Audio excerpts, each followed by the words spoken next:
Hola a todos y bienvenidos a vuestro canal de inversión. Soy Albert Mendoza y recientemente Bill Gross, un billionaire gestor de fondos de inversión, pues comunicó en una entrevista a Bloomberg que se había posicionado en corto contra la deuda americana. Según él, porque como ya hemos comentado muchas veces en este canal, espera que la inflación en los próximos meses, a medida que el pacto de estímulo de Biden entre en la economía, suba la inflación por encima de lo esperado, que según el gobierno de Estados Unidos es del 1,6-2%, ha subido recientemente, pues a un 3, a un 4%.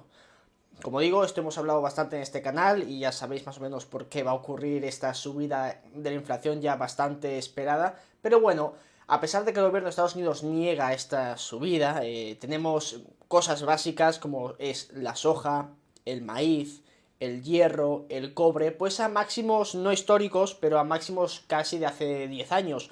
Por lo tanto, con estos materiales básicos en máximos, es poco creíble que, bueno, que haya subido la inflación un 1,6%, sabiendo que, bueno, en los últimos meses han más que doblado su precio. Entonces, bueno, como ya sabéis, los tipos de interés juegan un papel muy importante en el desarrollo de la economía y en cómo ven los mercados. Es algo de lo que vamos a hablar en este vídeo un poquito en profundidad. Y si es posible que los tipos sigan subiendo, ¿de acuerdo? Eso es lo que vamos a ver. Y bueno, recordad que si queréis aprender más de este tema en mi página web, albert-mendoza.com, tenéis una masterclass donde hablo del oro, la plata y el bitcoin y cómo toda esta locura que están haciendo los bancos centrales va a influir en la economía. Y bueno, si os gusta el contenido, pues le dejáis un buen like para que el algoritmo de YouTube nos posicione y que más gente se entere de este tipo de acontecimientos. Y dicho esto, vamos al tema. Bueno, para que veáis la evolución de los precios que os he comentado antes, esto es el maíz.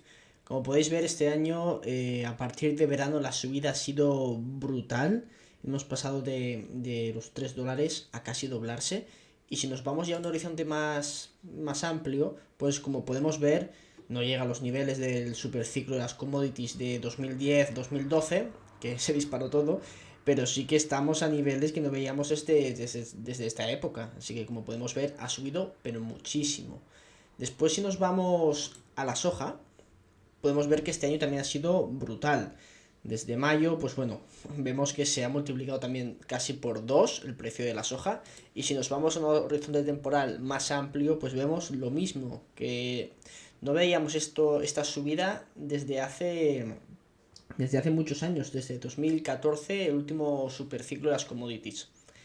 Y después, si nos vamos a los metales industriales por básicos, pues bueno, son el hierro, que podéis ver aquí que ha tenido un año espectacular también, una subida brutal de un 87%. Y si nos vamos a un horizonte más amplio, pues vemos lo mismo, que no veíamos estos niveles pues desde 2012 prácticamente. Y por último el cobre, otro de los supermetales, pues veis que la subida ha sido implacable este año, una subida de un 100% también prácticamente.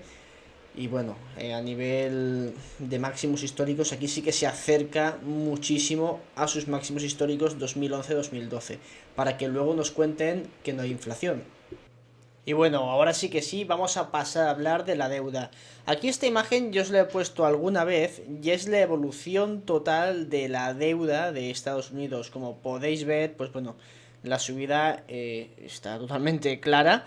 Y con este último subidón, esto es 2020, donde se sitúa al récord de 27 trillón, ¿de acuerdo? O sea, es una deuda bastante grande y como veis, pues en comparación con el Producto Interior Bruto, que sí es cierto que ha caído debido a los acontecimientos que todos sabemos, pues bueno, aún así se sitúa en niveles muy altos. Y abajo podéis ver cómo ha evolucionado el gasto federal y los beneficios, ¿no? Que aquí tienen en cuenta también los déficits del gobierno. Como podéis ver, pues bueno, los déficits es algo que ya se iba acrecentando. De hecho, bueno, el déficit comercial ha ido creciendo estos últimos años por el comercio con China, pero bueno, es una tendencia que ya se veía, los ingresos del gobierno pues no repuntaban lo suficiente y los gastos pues bueno, seguían manteniéndose e incluso aumentando. Obviamente aquí sí que vemos una subida bastante grande del gasto y unos beneficios que disminuyeron la recaudación del gobierno, pero esto se supone que el déficit pues bueno, ha aumentado de forma brutal y esto se ha de cubrir. Aunque igualmente todas estas tendencias de aumento de la deuda, aumento del déficit, aumento del gasto y disminución de los ingresos, es algo que ya veíamos desde antes del problema actual de la pandemia, ¿de acuerdo? Esto es algo que ya se veía y era una tendencia que existía, y esto únicamente lo ha acrecentado y lo ha hecho mucho más visible. Pero esto es algo que iba a ocurrir de todas formas y que se va a seguir dando con el tiempo. ¿Y cómo ha podido Estados Unidos, y bueno, también sería aplicable a varios otros países, endeudarse tanto y que aumente tanto esta deuda sin tener consecuencias? Una de las explicaciones tiene que ver con el déficit comercial. Al enviar divisas fuera y que estos países exportadores como China, pues bueno, reciban muchas divisas americanas, pues lo invierten en sus bonos, en su deuda, y eso hace que el tipo de interés baje, por lo tanto puede seguir endeudándose a un tipo de interés más bajo, que como veremos ha sido la tendencia de los últimos años, y tiene que ver y es el motivo por el cual el gobierno de Estados Unidos puede endeudarse y puede mantener una deuda. Además de que, bueno, al haber demanda por la deuda americana, el gobierno puede refinanciar esta deuda. Entonces, si antes pagaba un interés mayor por la deuda, puede refinanciarlo al nuevo interés, dado que hay una demanda alta por su deuda, que se considera deuda estable, y además al ser un exportador de divisas, pues hay más demanda por poseer ese tipo de deuda en dólares americanos. Entonces puede refinanciar la deuda y seguir manteniendo estos niveles altos y seguir aumentando el volumen de deuda. Aún así, esto tiene sus limitaciones, como comentaremos más adelante. Entonces, esto que veis ahora es el tipo de interés que paga la deuda. Esto de aquí es la deuda a 10 años, que es la que comúnmente se utiliza. Tenemos otro tipo de bonos que puede emitir el gobierno, como a 30 años, que paga una deuda más alta, un interés más alto, perdón, que creo que es ahora mismo del 2,5, o a 5 años, que es del 0,8. Actualmente se sitúa al 1,7 aproximadamente. Como vemos, la subida ha sido brutal. Esto ya lo hemos comentado alguna vez. Con el pánico inicial, ¿a dónde va el dinero? Va a la liquidez. La liquidez mundial es el dólar. Todo se va al dólar y a la deuda americana. Mucha demanda de esta deuda pues hace bajar las yields porque aumenta el precio. Pero claro, ahora que se ve un poquito de recuperación, por decirlo así, ese dinero sale de aquí y se va a los mercados, ¿de acuerdo? Entonces, bueno, podéis ver que la tendencia es totalmente clara. Es una línea recta hacia abajo, es que clarísima. Y esto es uno de los motivos por los cuales el gobierno de Estados Unidos ha podido financiarse, porque cada vez ha de pagar menos intereses por su deuda. Al fin y al cabo, como he dicho antes, esto tiene una limitación, porque cuanto menos interés ofrezcan los bonos de Estados Unidos, pues menos inversores va a haber interesados en comprar deuda y adquirirla, porque al fin y al cabo la rentabilidad que le van a sacar pues va a ser poco, y la rentabilidad real descontando inflación pues va a ser menor. Esto es el nominal. Y aquí podéis ver otro gráfico muy importante, que esto es la cantidad de intereses que paga el gobierno federal de Estados Unidos por la deuda. Como veis, cada vez paga más por esos intereses, o sea, más por la deuda, a pesar de que los intereses son más bajos. De hecho, actualmente pagaron unos 500 billions en 2020 de los intereses netos de la deuda. Entonces, el pago neto de intereses en 2020 fue de 523 billions, con el interés a pagar de media de un 1,9% de la deuda total, que se sitúa en 2020 en 27 trillion. Esto que podéis ver aquí son estimaciones de lo que va a ingresar el gobierno por los impuestos. Tenéis los impuestos individuales, a individual income taxes, lo que ingresa a Reserva Federal, otros, y bueno, lo que ingresa por impuestos sociedades. Y aquí el payroll taxes, esto es las cotizaciones a la Seguridad Social y al Medicare, ¿de acuerdo? Entonces esto lo vamos a excluir de momento de nuestro supuesto, porque al fin y al cabo son obligaciones sociales que tiene el gobierno con sus ciudadanos, que obviamente se pueden recortar, ¿de acuerdo? Pero como veremos en posibles soluciones más adelante, es algo complicado. Y bueno, excluyendo cotizaciones a la Seguridad Social y a Medicare, la recaudación suma unos 2.490 billions, o sea, sumando todo esto. Esto supone que los intereses son el 21% de la recaudación de 2021, que como digo, esto es un supuesto, ¿de acuerdo? No se sabe si se va a recaudar esto, es lo que el gobierno estima que va a recaudar. De hecho, si lo comparásemos con 2020, pues supone el 25% aproximadamente, lo digo así de cabeza. Y bueno, pensar que la deuda para 2021 se estima que es de 28 trillones, no de 27, porque el déficit de Estados Unidos es de 1 trillón anual, por lo tanto la deuda va a ir creciendo 1 trillón de forma anual, a no ser que se solvente ese déficit.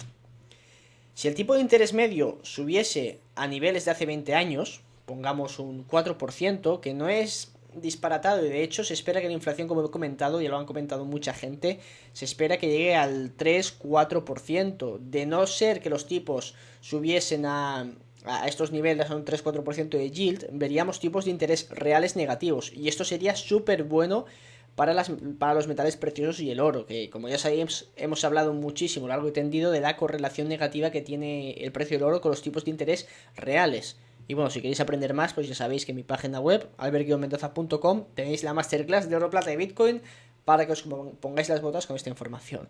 Y bueno, los intereses de la deuda, de pagar un 4%, que tampoco es disparatado, pues sumarían 1.120 billions, o el 45% de la hipotética recaudación del gobierno. ¿De acuerdo? Sería la mitad de la recaudación del gobierno en pagar intereses de una deuda que sigue creciendo y sigue creciendo sin parar. Como veis, esto no es muy viable, ¿de acuerdo? Entonces, ¿qué posibles soluciones tenemos a este problema? Pues la primera solución sería que el gobierno cuadrase sus cuentas, recortase gastos. Y bueno, eso no sería muy popular que digamos, y menos en un gobierno demócrata. También podría subir impuestos, pero a saber la eficacia que tendría una subida de impuestos. Y tampoco sería algo muy popular para un gobierno, ¿de acuerdo? Entonces, ¿cuál es la solución que implementa o que tiene más en cuenta la teoría monetaria moderna y que tanto le gusta a los políticos para solucionar este tipo de problemas prometiendo el oro y el moro como hacen siempre? Pues bueno, la forma más interesante que puede hacerlo es que la mano izquierda le pida prestado a la mano derecha y después se lo devuelva por el pantalón de atrás, ¿de acuerdo? Es decir, que el gobierno emita deuda, pero que la Reserva Federal compre esta deuda. ¿Y cómo compra esta deuda? Con dinero de nueva creación. De esta forma sigue habiendo demanda para los bonos estadounidenses, para la deuda de Estados Unidos, porque la demanda la crea la Reserva Federal y este aumento de demanda hace que el tipo de interés deje de subir, ¿de acuerdo? Entonces, de esta forma el gobierno puede seguir financiando la deuda pagando un tipo de interés más bajo y no suponiendo un impacto tan grande en sus cuentas. Obviamente esto tiene consecuencias, sí que ya sé, es el típico quantitative easing de toda la vida, podríamos decir, ¿no? Pero bueno, de los últimos años. Antes obviamente esto no era muy concebible, pero hoy en día por desgracia es la norma. Y claro, no tiene consecuencias inmediatas en la inflación porque no es dinero que va directamente a la economía, va a reservas bancarias y esto no tiene un efecto directo. Pero obviamente este déficit que se financia con este dinero financia cosas en la economía real, por decirlo de una forma sencilla. Entonces, a la larga sí que tiene su efecto y este aumento de la masa monetaria pues se va a hacer notar. Y otro efecto secundario es que al mantener los tipos de interés tan artificialmente bajos, porque de ser una economía entre comillas libre, pues el tipo de interés se ajustaría a la oferta y la demanda, en donde bueno pues se pagaría un tipo de interés acorde a que los inversores pues bueno creen adecuado, pero al estar intervenida por un banco central esto hace que muchos inversores vayan a huir de la renta fija, porque no, obviamente con el nivel de inflación que puede haber o por su perfil de riesgo, pues un tipo de interés bajo no justifica estar invertidos. Entonces, este dinero sí que se irá a otros activos, ¿de acuerdo? Seguramente se irá a activos financieros inflando todavía más los precios, que también es algo que hemos visto últimamente, estos últimos años. Al fin y al cabo, irá echando inversores privados, o bueno, privados en el sentido de que no son gubernamentales, de este tipo de activos, haciendo que la Fed cada vez tenga que comprar más y más porcentaje de esta deuda, aumentando más y más la masa monetaria. Por tanto, esto tiene sus consecuencias, ¿de acuerdo? Pero parece que es la solución más sencilla que va a poder tomar el gobierno de Estados Unidos, y no solo el gobierno de Estados Unidos, esto también es aplicable al Banco Central Europeo, ¿de acuerdo? Y a Europa, aunque Alemania sí que tiene un poquito más de mano dura con este tipo de políticas. Así que al fin y al cabo esto es muy importante, sobre todo para el precio del oro, creo que puede ser muy positivo, porque van a capar las yields tarde o temprano, y si vemos inflación subiendo como se espera, por lo menos en lo que queda de la primera mitad de año que nos falta, pues bueno, va a ser muy positivo para el oro, y las empresas pues bueno, no están pasando por su mejor momento en el sentido en el sentido de sentimiento, ¿de acuerdo? Porque están bastante, yo creo, mal valoradas para lo que puede ser, y están el oro a 1700, que es un precio pues bastante decente para todas las empresas. Así que bueno, esto ha sido todo por el vídeo de hoy. Recordad darle al like, comentar qué os parece, y nos vemos en el siguiente. Chao.